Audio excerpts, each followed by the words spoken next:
अब मैं माननीय संसदीय कार्य मंत्री श्री प्रहलाद जोशी जी के प्रस्ताव को सदन में मतदान के लिए रखता हूं। प्रश्न है कि ये सभा डॉक्टर निशिकांत दुबे सांसद द्वारा संसद सदस्य श्रीमती महुआ मोत्रा के विरुद्ध सदन में प्रश्न पूछने के बदले नकदी में प्रत्यक्ष संलिप्तता के संबंध में दिनांक 15 अक्टूबर 2023 को दी गई शिकायत पर आचार संहिता की पहली रिपोर्ट पर विचार के उपरांत समिति के निष्कर्षों को स्वीकार करती है कि सांसद श्रीमती महुआ मोइत्रा का आचरण अनैतिक और संसद सदस्य के रूप में अशोभनीय है और इस कारण उनको लोकसभा सदस्य बने रहना उपयुक्त नहीं होगा। इसलिए संकल्प करती है कि उन्हें लोकसभा की सदस्यता से निष्कासित कर दिया जाए। जो आज साहिब मसनद है वो कल नहीं होंगे, जो आज साहिब मसनद है वो कल नहीं होंगे। किराएदार है, जाती मकान थोड़ी ना है। सभी का खून है शामिल यहाँ की मिट्टी में, सभी का खून है शामिल यहाँ की मिट्टी में।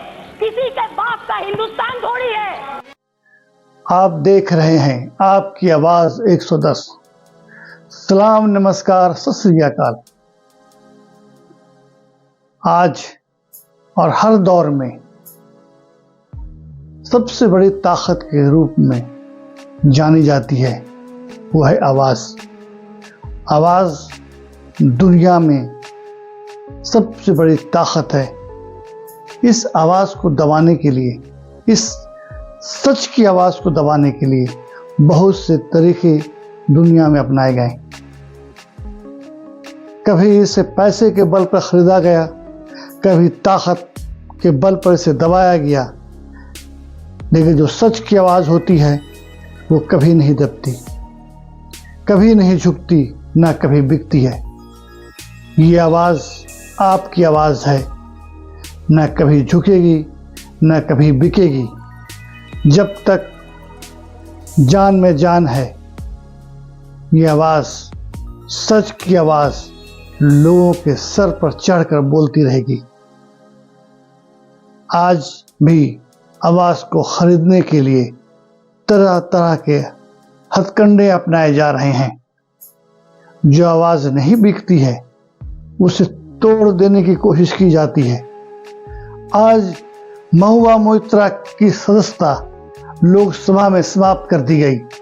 अब इन्हें भूतपूर्व एक्स मेंबर ऑफ पार्लियामेंट के तौर पर जाना जाएगा। बीजेपी के सांसद निशिकांत दुबे ने महुआ मोइत्रा पर पैसा लेकर लोकसभा में प्रश्न पूछने का आरोप लगाया। इसे एथिक्स कमेटी में सौंप दिया गया। इसके चेयरमैन सोनकार हैं। जांच कमेटी में 15 मेंबर थे। इस कमेटी में पूछताछ के बाद करीब 495 पन्ने का रिपोर्ट तैयार किया। महुआ मोइत्रा को संसद में अपना पक्ष रखने का मौका नहीं मिला। टीएमसी सांसद कल्याण बनर्जी ने कहा कि जिस महुआ मोइत्रा पर आरोप है उन्हीं को सफाई देने का कोई मौका नहीं दिया जा रहा है। या इल्जाम भी खुद लगा रहे हैं, सजा भी खुद सुना रहे हैं। जिन पर आरोप लगाया जा रहा है उसे सफाई देने का मौका नहीं दिया जा रहा है। पश्चिम बंगाल की मुख्यमंत्री ममता बनर्जी ने कहा संविधान की हत्या हुई है। यह आवाज कभी दबाई नहीं जाएगी। यह आवाज संसद में गूंजती रहेगी और ये दोबारा चुनकर फिर लोकसभा में आएंगी, उससे ज्यादा बहुमत के साथ। मैंने ऑलरेडी बोल दिया ना, this is vendetta politics of BJP. I have already mentioned they kill the democracy, they ditch the people. Within half an hour every political party has been discussed, 2-3 minutes, 2-3 minutes, 2-3 minutes, and now they have taken a decision and you left 495 pages and you didn't allow even the victims to take her own stand for her self-defense. This is unfortunate. This is really unfortunate. It cannot be acceptable. It is unacceptable. It is injustice. It is irreparable. And Mahua will win the case, win the battle next, and see the people will give the befitting reply to BJP. I believe so. Politically we will fight. and people will fight. People will give the justice. I believe so. They will be defeated in the next election. It is my total conviction.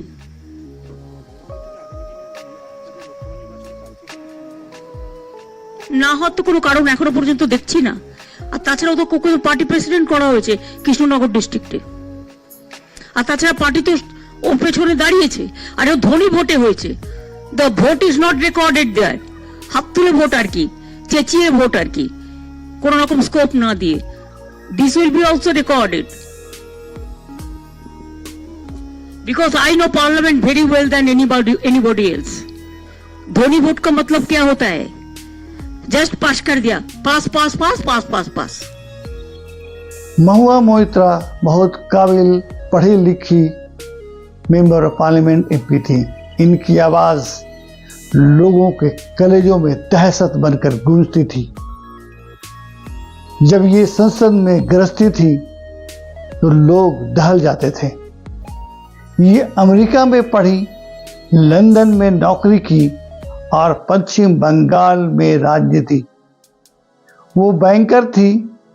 वह कम समय में ही अपने काम के बलबूते पर bank की president बन गई। वह बैंक से रिजाइन देकर राजनीति शुरू कर दी। 2016 में पहला चुनाव पर बंगाल के करीम नगर विधानसभा से जीत हासिल की। 2019 में टीएमसी की टिकट पर कृष्णा नगर में लोकसभा चुनाव लड़ी और बहुत ही बहुमत से, बहुत ही ऊंचे वोट के अंतर से वो यहां विजय हासिल की।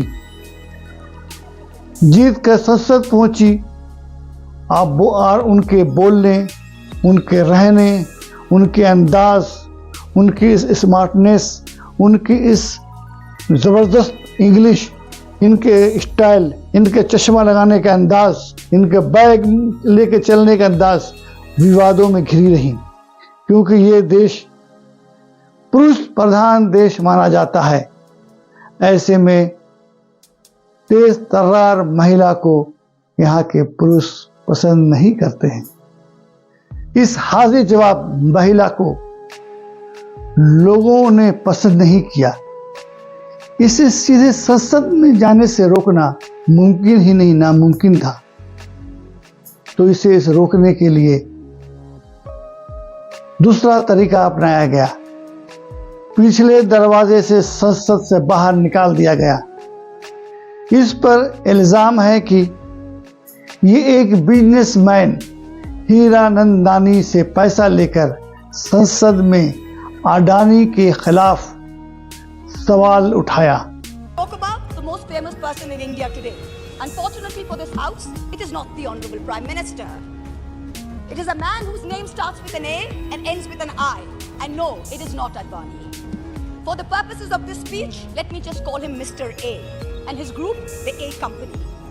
I want to start off by saying, as an ex-investment banker, I want companies to thrive.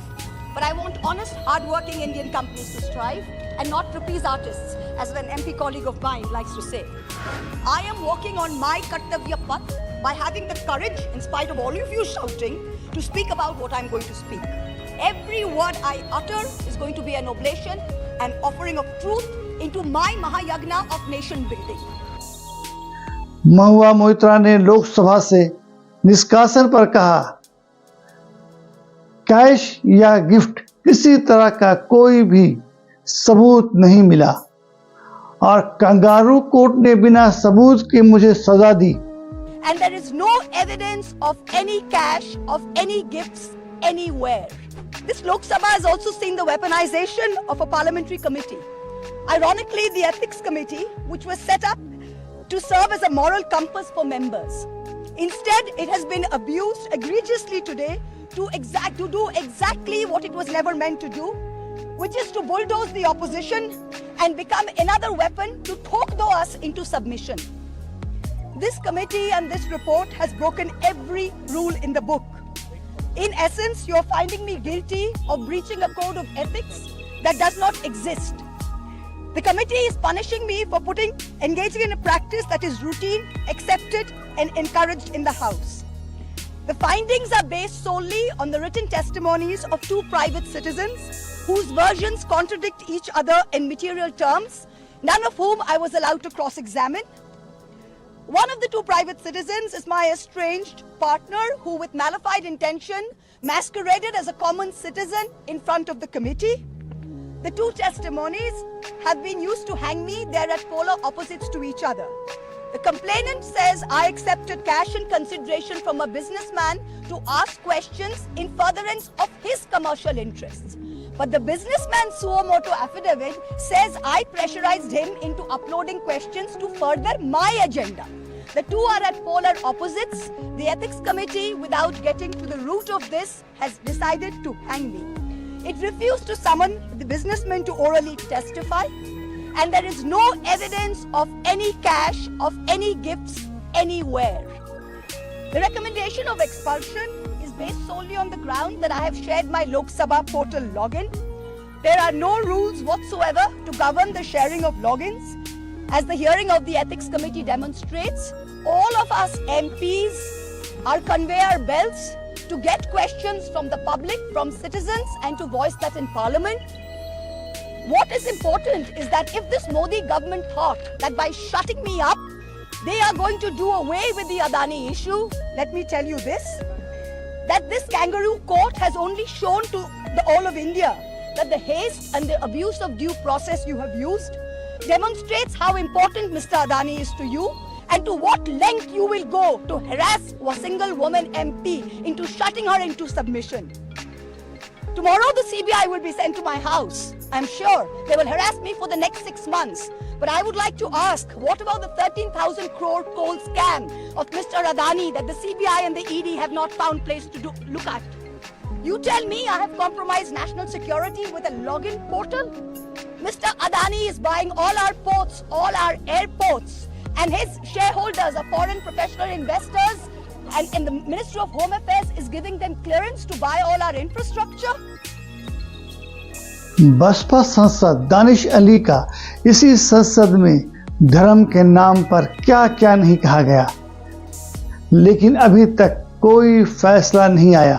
Ramesh Biduri stands up in Parliament and says to Danish Ali, he's one of 26 Muslim MPs, only one of 26. In a country of 200 million Muslims, the BJP has 303 MPs and has not sent one Muslim to Parliament. Ramesh Biduri stood up and told Danish Ali, ye bhadwa, ye katwa, no action has been taken. Nothing has been taken. You hate minorities. You hate women. You detest Nari Shakti. You cannot handle power and authority. I'm 49 years old. I will fight you for the next 30 years inside Parliament, outside Parliament, in the gutter, on the streets. Adim hanghingsho manobikatar jodi ami keu hoi, sojon harane shoshane toder chita ami tulboi. We will see the end of you. Do not wonder. Punjab, Sindh, Gujarat, Maratha, Dravida, Utkala, Bongo. You don't have the Punjab. Sindh is not ours. Dravid is not yours. Utkal is not yours. Bongo is not yours. Where do you think you're going to rule us? Where do you think you get this brute majority from? The Ethics Committee has no power to expel. You have assumed the powers of a quasi-judicial authority and imposed a penalty on me that you have no power to do. You have disregarded due process, proportionality, and abused every tenet. This is the beginning of your end. जब नाश मनुष्य पर छाता है तो पहले विवेक मर जाता है. We're going to come back and we're going to see. इस पर विपक्ष ने कहा इस मामले में संसद में एक चर्चा होना चाहिए। सरकार ने प्रस्ताव पास करने में जल्दबाजी की है। 495 पन्ने की रिपोर्ट पढ़ने के लिए 2 घंटे का समय दिया गया। इससे पढ़ने के लिए 3 दिन का समय मांग रहे थे। ये बहुत ताज्जुब की बात है कि 495 पेज का रिपोर्ट मात्र 2 घंटे में पढ़कर उस पर फैसला सुना दिया गया और विपक्ष ने बायकॉट कर दिया और चुनाव होने के बाद महुआ मोइत्रा की सदस्यता समाप्त कर दी गई। कांग्रेस नेता मनीष तिवारी ने कहा कि संसद महुआ के मामले में किसी कोर्ट की तरह फैसला सुना रही है, ये कबूल करने के लायक नहीं है। इस संसद में इसका बहस होना चाहिए, लेकिन ऐसा दुर्भाग्यवश नहीं हुआ। ऐसा नहीं है कि महुआ मोइत्रा के पास अभी वक्त नहीं है, इनके पास रास्ता है। ये कोर्ट का दरवाजा खटखटा सकती हैं, कोर्ट जा सकती हैं और अगला चुनाव लड़ने का भी इनका रास्ता खुला हुआ है। Override the fundamental principle of natural justice, which is the organizing principle of every justice system in the world. और ये बात मैं इसलिए कह रहा हूं कि हमने जो अखबारों में पढ़ा उससे बहुत साफ तौर पर यह चीज निकल के आई कि जिनको अभियुक्त बनाया गया, जिनके ऊपर लांछन लगाए गए, उनको अपनी बात पूरी तरह रखने का मौका भी नहीं दिया गया। ये किस तरह का प्रोसीजर है? ये किस तरह की न्यायिक प्रक्रिया है? जिन लोगों ने आरोप लगाए हैं, ना सुश्री महुआ मोइत्रा को और ना उनके किसी वकील को उनको क्रॉस एग्जामिन करने का मौका दिया गया। The ethics committee at best can make a recommendation that whether a person is guilty or a person is innocent. It is this house sitting as a jury which has the powers to decide the quantum of punishment, Mr. Speaker. So therefore, the recommendation of the ethics committee is fundamentally flawed in my respectful submission. We are not sitting as ordinary members of this house. We are sitting as judges in a jury in order to decide the fate of one of our honorable colleagues, and I am afraid that cannot be done through whip-driven tyranny. देखते रहिए आपकी आवाज 110। Like, share, subscribe जरूर कीजिए। जय हिंद, जय भारत।